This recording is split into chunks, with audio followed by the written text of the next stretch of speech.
What's up guys, it's Daily. We're back with another video and today we're going to be previewing the 2021 Seattle Mariners. This is our second team in the AL West. Yesterday we previewed the Houston Astros, so go check out that video. The link is going to be in the description.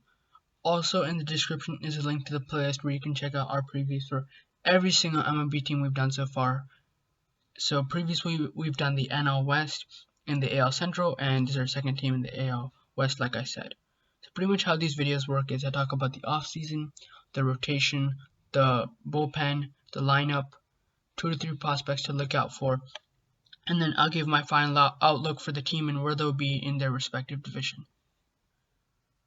Please consider subscribing and hitting that like button if you're new to the channel or you like this type of content.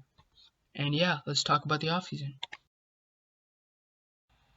This offseason was a pretty decent one for the Mariners. They got James Paxton, their star pitcher from a couple years ago, and he's really good. He signed a 1-year deal with them, so he's kind of like betting on himself, and next year he's going to go into free agency and get the big bucks. They also got Ken Giles, who I think will be recovering from injury this upcoming season, so in 2022 he'll return for them. He's really good in his prime. Like when he was with the Blue Jays, he had a sub-2 ERA. He was really good with that 2019 Blue Jays team. It wasn't great, but he was really good. Other guys, they got Chris Flexen, Kenyon Middleton, Rafael Montero, Wolves, Jimmy Yacobonis, just small guys here. Who they lost Tim Beckham, Carl Edwards Jr., who has not been great for them personally. Philip Ervin is a pretty good bench bat now on Atlanta. Malik Smith and D. Gordon, both very fast guys, and Arodys Vizcaino. So next we'll talk about the rotation. Alright, this rotation kind of has a very underrated two-headed monster in Marco Gonzales and James Paxton. Both of them have been very good. Gonzales has had like a sub-4 ERA the last 2 years, and James Paxton has been pretty good. After him you got like Justice Sheffield, Chris Flexen, Justin Dunn, and Yusei Kikuchi is very high upside, and I think he's going to break out for them after a pretty decent year. Not too great, but I think he'll definitely break out for them. And finally, you got Nick Margevicius, who I have no clue if I pronounced that right, but that's all you have for the rotation. Next, we'll talk about the bullpen. In the bullpen, like I said, you got Ken Giles, but you also got guys like Casey Sadler, Eric Swanson, Joey Gerber, Anthony Misiewicz, I don't know how to pronounce that, but he's pretty good. Kenyon Middleton, Domingo Tapia, Brady Leo, Kendall Graveman, he signed early in the offseason with them, Rafael Montero, Brennan, and Johan Ramirez.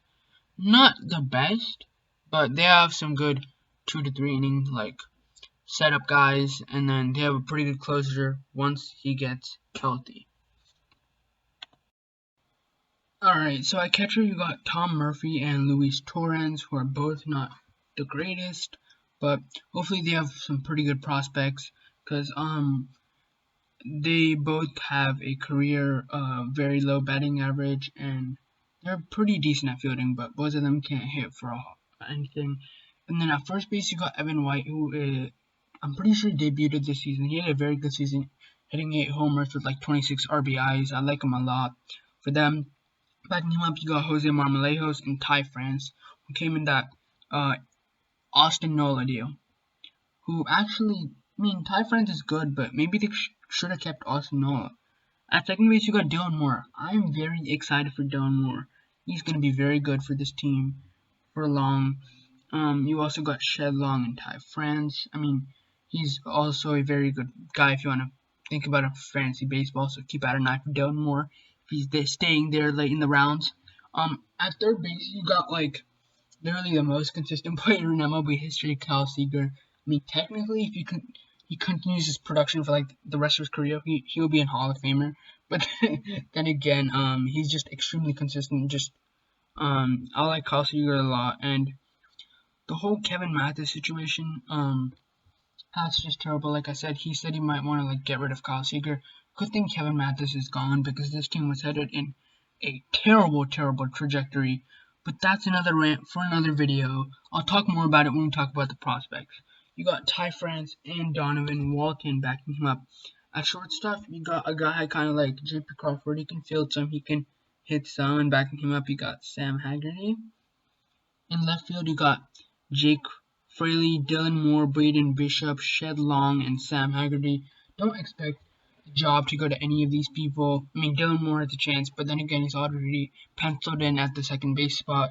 I think Julio Rodriguez or Jared Kelenic is going to come take the spot, but the team hasn't officially confirmed. So this big group of outfielders is going to be a very big thing to watch in spring training. As spring training started about 5 days ago, or actually not 5, 3 days ago, and that's the reason I haven't been uploading in a while, guys. I've been uploading some like videos of people and their at bats and stuff like that, like highlights, but I've been just watching baseball, so I haven't had a time to make these videos. I'm very sorry about that, but we'll get back into the consistent grind. But spring training is back, so I'm very happy. So this is a major camp battle to watch out for, the whole outfield. In center field, you got the AL Rookie of the Year, Kyle Lewis. Man, I am very excited about Kyle Lewis, and he just showed what he can bring to your baseball team for a long time. I mean, long term.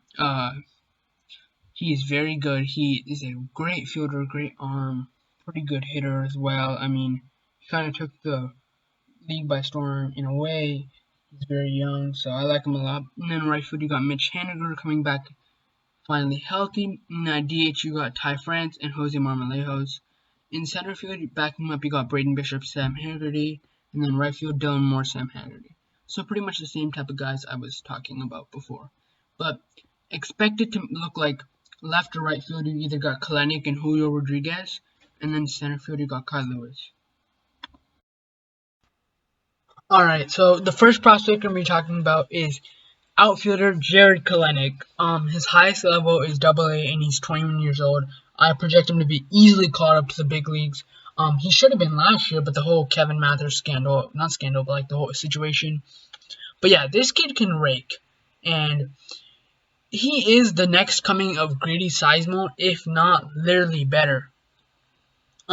He came from the Mets in that Cano and Edwin Diaz trade, which is looking disastrous for the Mets. I mean, at least Edwin Diaz bounced back, but like Cano's had so many PEDs, like PED scandals or like whatever you call it, suspensions.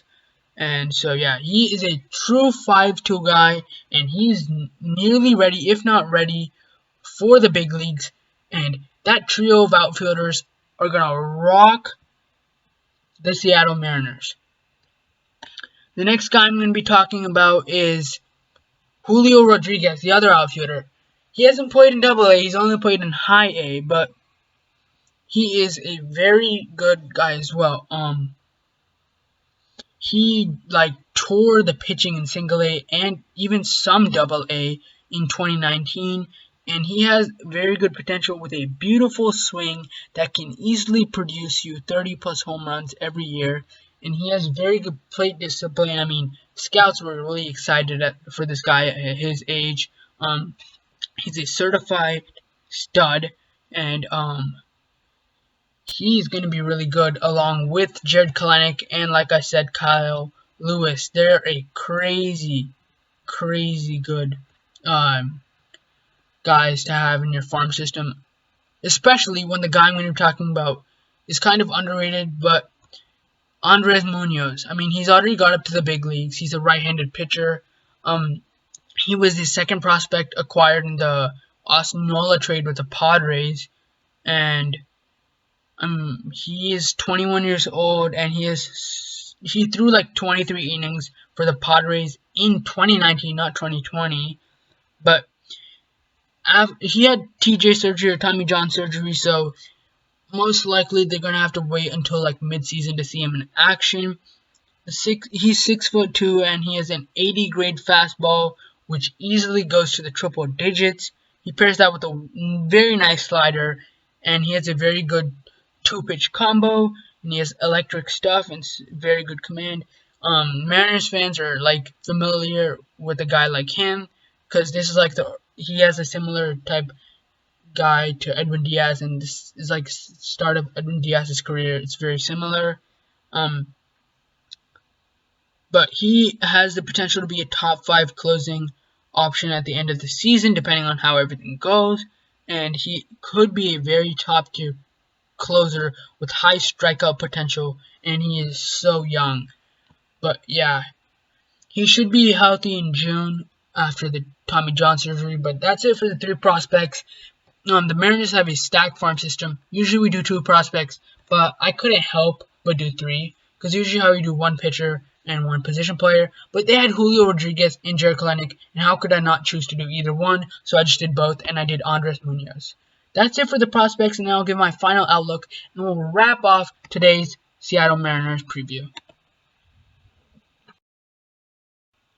Alright, so my final prediction for the Mariners. This is a very young team, going to be fun to watch, and I can definitely expect them to definitely shock some people in that AL West division.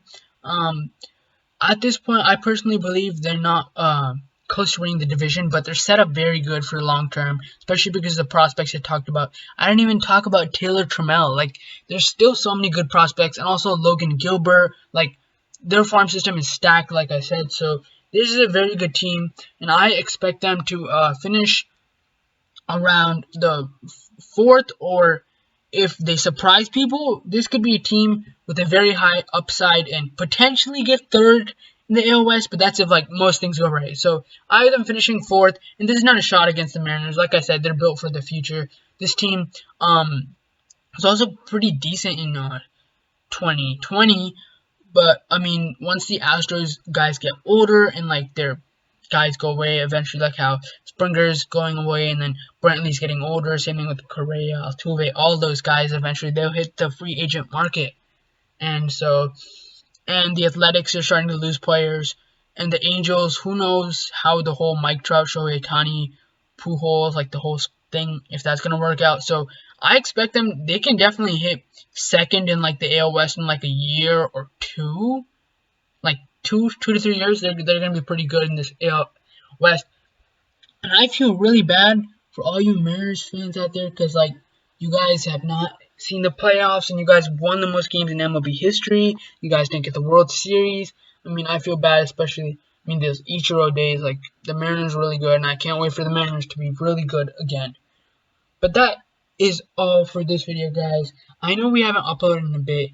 I got extremely busy, but we're going to go back on our daily schedule, our daily grind, until RBI 21 releases around March like 14th or 15th. We'll be streaming a lot when it releases, and then after that we'll be doing like 2 to 3 times a week, and then until the show releases. So pretty much how that's going to work is we're going to be doing some like the career, some rebuilds, and RBI. I heard it's really good, but because MLB The Show 21 now is cross-platform, I mean, this year it's going to be like very important for RBI. So we'll play that for a bit, and then we'll also play MLB. So yeah, expect us to stream and do more of these, and make sure you guys do subscribe and turn on those notifications, because then you know when we're streaming, and you can make sure you're here first for these banger videos. I have nothing else to say, and hope you guys have a great day and stay safe. Bye.